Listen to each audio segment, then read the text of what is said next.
So hello बच्चों, let's read this question.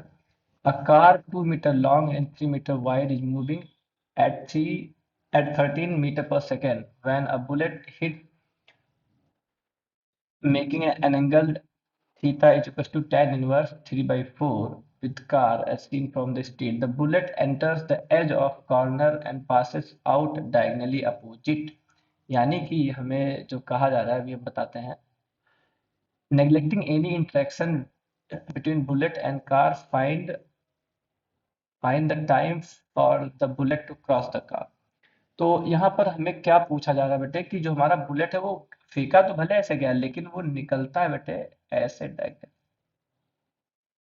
ऐसे निकलता है. तो एक्चुअल में बेटे ये एक रिलेटिव मोशन का एक सवाल है. बिल्कुल एक रिलेटिव मोशन का एक सवाल है. क्यों? क्योंकि हमारे पास जो रिलेटिव वेलोसिटी निकल के आ गई ये आ गई. अब ये क्या है बेटे? Relative velocity of bullet with respect to car है. राइट.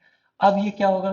तो relative velocity of bullet with respect to car क्या है भाई? ये होगी velocity of bullet minus velocity of car. अब ये जो हमें थीटा दे, क्योंकि हमें थीटा कितना दिया होता है? हमें थीटा दिया हुआ है tan इनवर्स 3/4. इसको हम देखते हैं तो ये आता है tan 37 डिग्री. सॉरी मतलब ये आता है 37 डिग्री. तो अगर ये 37 डिग्री है तो जो हमारे पास जो भी हमारे पास बुलेट की वेलोसिटी है इसको अगर हम बोलते हैं वीपीसी, जो बुलेट की वेलोसिटी है वो बेटे हो जाएगी. अगर इसको मान लेते वी मान लेते हैं तो ये हो जाएगा V cos 37 I cap plus we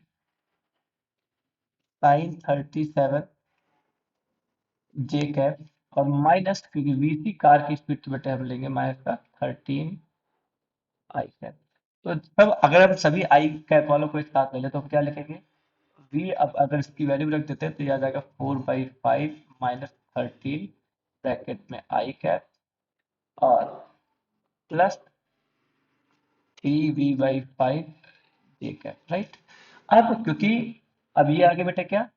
relative speed. अब अगर आप ध्यान देखो, क्योंकि अगर हमें टाइम की बात करनी है तो जो भी टाइम लेगा उसी टाइम में ये बुलेट एक्स में कितना चल चुका होगा? 2 चल चुका होगा.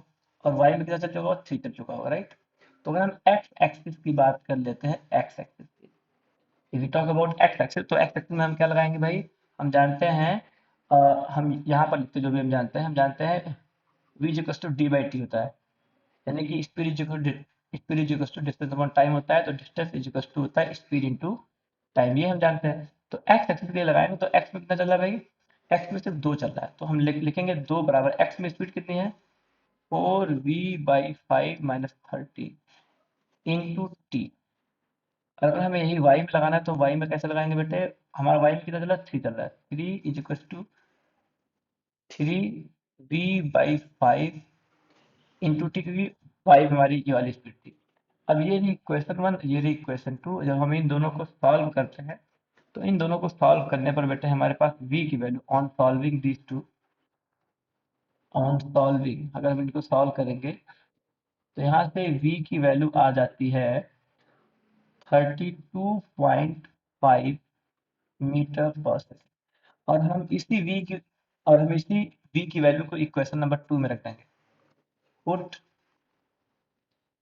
इन इक्वेशन 2. जब इसको इक्वेशन 2 में रखेंगे 3 is equal to 3/5 into 32.5 T. 3 से 3 कट गया तो यहाँ से टी बेसिकली आता है बेटे 5/32.5. ये सॉल्व करने पे हमें जवाब निकल के आता है 0.15. और 0.15 हमें दिया हुआ सी ऑप्शन में, तो इस क्वेश्चन का सी ऑप्शन सही है. I hope you understand it well.